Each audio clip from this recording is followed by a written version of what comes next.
Dan, as I mentioned a bit ago when we were talking before the set started, I just walked off the floor of the Senate at 2 a.m.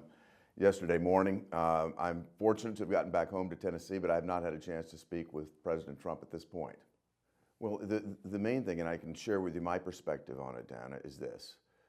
We have had our appropriations bills on the floor of the United States Senate since this past summer. Chuck Schumer has refused to bring them forward. This is a typical Washington process where we wind up with a work product that the American public can't possibly understand. They dumped over 1,500 pages on us. And Elon Musk, using the tool of Twitter, brought transparency to the entirety of it. The American public were shocked. We are always shocked when we see these types of monstrosities at the last minute that haven't been properly vetted.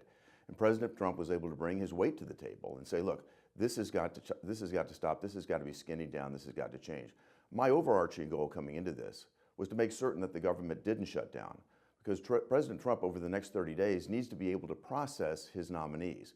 We need to be able to put him in place to get to work on January the 20th, because 3/4 of the American public feel that the United States is on the wrong track right now.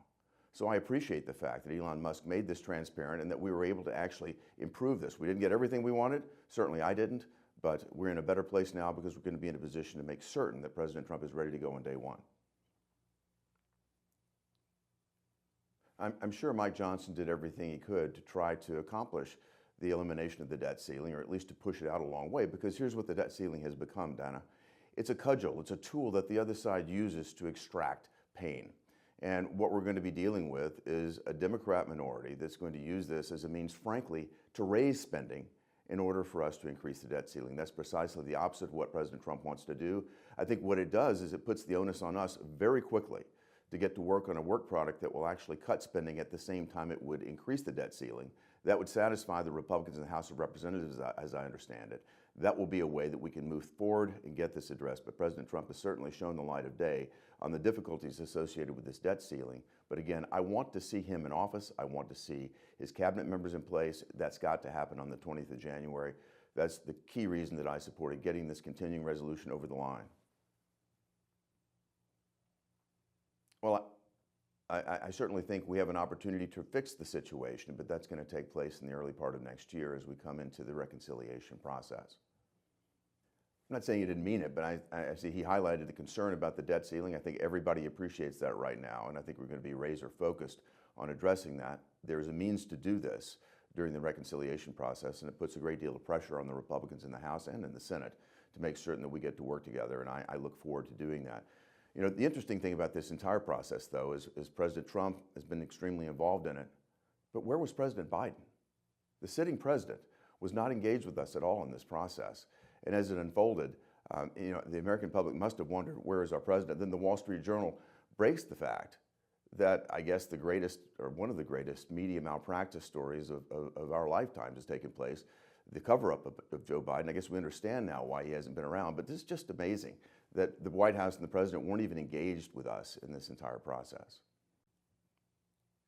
I certainly wouldn't say that, and I say thank God Elon Musk bought Twitter, because that's the only way we would even know what's in this bill. Otherwise, the conspiracy between the government and Twitter would have continued, and this would have all been covered up. But the fact is that Elon Musk exposing this meant that every one of our offices was inundated with calls from our constituents. The American public wanted to see this change. Donald Trump was speaking on behalf of the American public. Again, he's just the president-elect. The current president is AWOL, but Donald Trump stepped up and said, look, this is what needs to happen. And I think all of my constituents were there, or the calls at least that I got in my office. Elon Musk's transparency helped make that happen.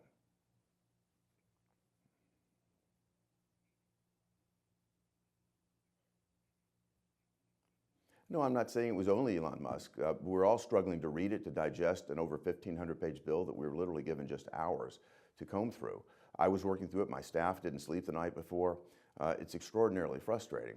But I think the added weight of the American public understanding, and a simple picture that Elon Musk put forward showing the size of the stack of what we originally presented. We started out with over 1,500 pages. We got it down to 120 pages. Still, it's not what I would have liked to have seen in terms of a final work product, but it gets the president's cabinet back in place. It certainly gets much needed aid to the people of East Tennessee who've suffered dramatically from the floods. That should have taken place earlier, but unfortunately it got attached to this tool. We needed to get this passed. We need to get President Trump's team in place and in office. And at the end of the day, we had a better product than we started with.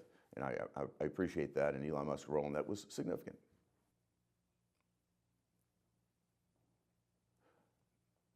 I don't think it's necessary. Anybody that knows the two men, and I know both of them, I've been with both of them many times together.